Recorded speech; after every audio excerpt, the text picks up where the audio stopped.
Today, we are going to take a posture of peace by seeing clearly. Posture is a short, audible fist bump to remind you God is with you in everything. Together, we're going to be emboldened to take a daily posture of perfect peace. I know we talked in the last couple episodes about not seeing or not going by what we see, but going by what God said. We're continuing that conversation today because there is some seeing that is gifted to us as sons of God. So that's what we're going to be talking about. John chapter 16, Jesus is having a conversation with his disciples and he says, "A little while and you will see me no longer, and again a little while and you will see me." So some of his disciples said to one another, "What is this that he says to us, a little while, and you will not see me, and again a little while, and you will see me, and because I go to my Father?" What does he mean by a little while? We do not know what he is talking about. So Jesus knew that they wanted to ask him about this, so he said to them, "Is this what you're asking yourselves? What I meant by saying a little while, and you will not see me, and again a little while, and you will see me? Truly, truly, I say to you, you will weep and lament, but the world will rejoice. You will be sorrowful, but your sorrow will turn into joy."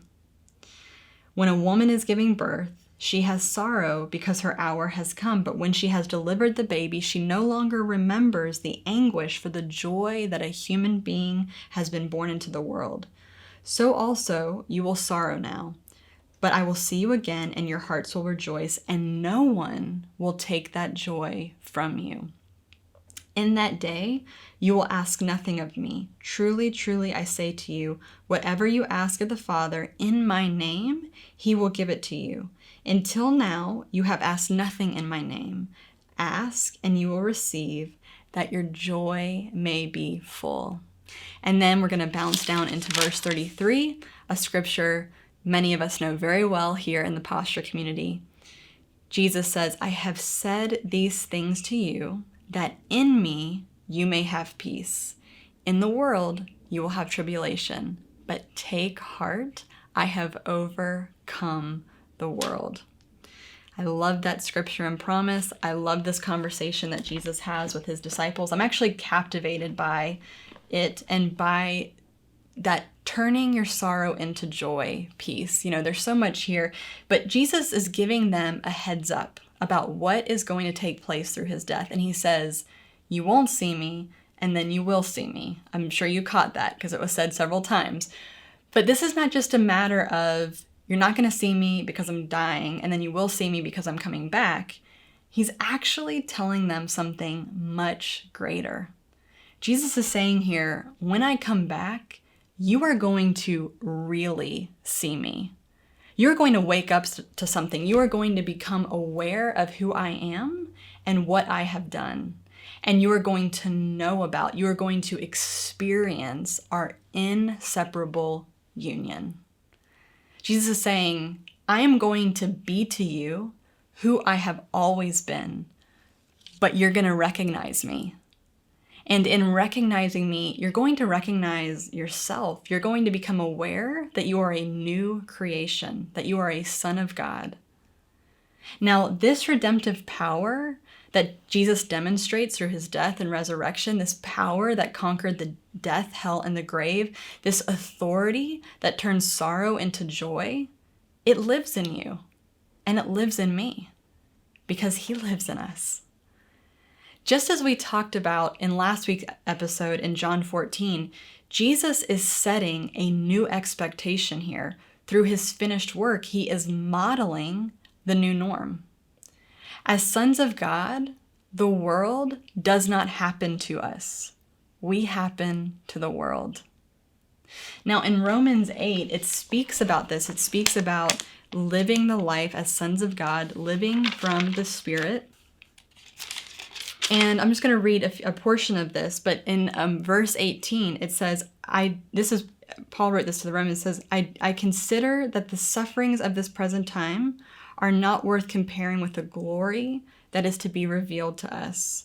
For the creation waits with eager longing for the revealing of the sons of God, that's you and me.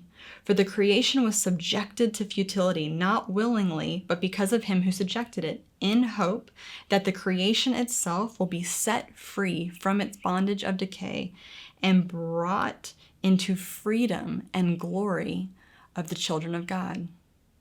Creation, this world, is longing for the glory in us to be revealed. Through our circumstances, good, bad, or ugly, we are entering into every aspect of creation and being Jesus' victory on display. This is the life of an overcomer. Remember, Colossians 2:10 says we have been brought to fullness. So in every circumstance, fullness is your starting point. This is very key. You are not starting from scratch. You're not starting again.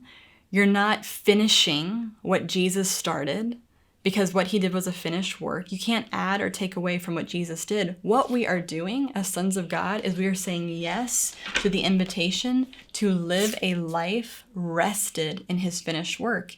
And we're living it out in every season and in every circumstance that we face. And we're doing this by choosing what he said, not necessarily what we see. But when we choose what he said, we do see something. We see things differently. We see them accurately. We see who Jesus is, we see who God is, and we see who we are becoming in him. Now, Paul prayed a very special prayer for the Ephesians in Ephesians chapter 1, verse 18, and I want to pray this over you today.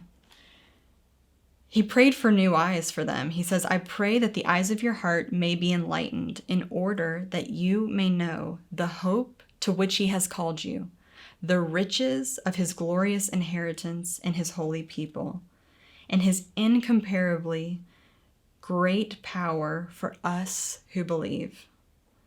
That power is the same as the mighty strength he exerted when he raised Christ from the dead and seated him at his right hand in the heavenly realms, far above all rule and authority, power and dominion, and every name that is evoked, not only in the present age, but also in the one to come. And God placed all things under his feet and appointed him to be head over everything for the church, which is his body, the fullness of him who fills everything in every way.